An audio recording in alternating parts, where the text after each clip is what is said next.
আসসালামু আলাইকুম। ওয়ালাইকুম সালাম। কেমন আছেন? আঙ্কেল, আপনি অনুমতি দিলে আপনার সঙ্গে একটু কথা বলতাম। বলেন বলেন। অসংখ্য ধন্যবাদ আপনাকে। যদি প্লিজ একটু সাইড হতেন, যেহেতু রাস্তা এটা। অবশ্যই। হ্যাঁ, অসংখ্য ধন্যবাদ আঙ্কেল আপনাকে কথা বলার সুযোগ করে দেওয়ার জন্য।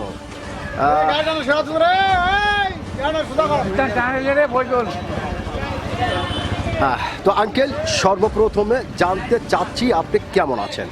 ইনশাআল্লাহ আল্লাহর রহমতে ভালো আছি। ভালো আছেন, যাক, আল্লাহ পাক আপনাকে ভালো রেখেছে।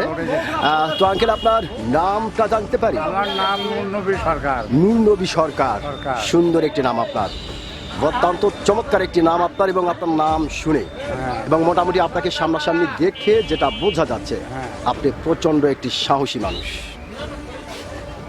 এটা কিন্তু আপনাকে দেখেই বোঝা যাচ্ছে। তো আঙ্কেল, আপনি কি ভোটার হয়েছেন? হ্যাঁ, ইনশাআল্লাহ ভোটার হয়েছেন না?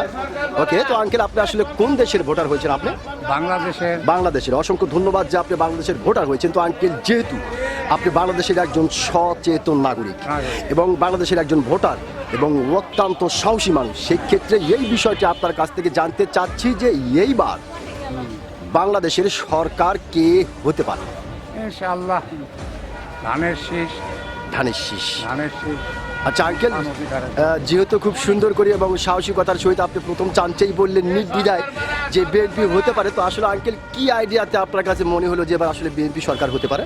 এটা হতে পারে, এটা জনগণের মুখে উঠে গেছে।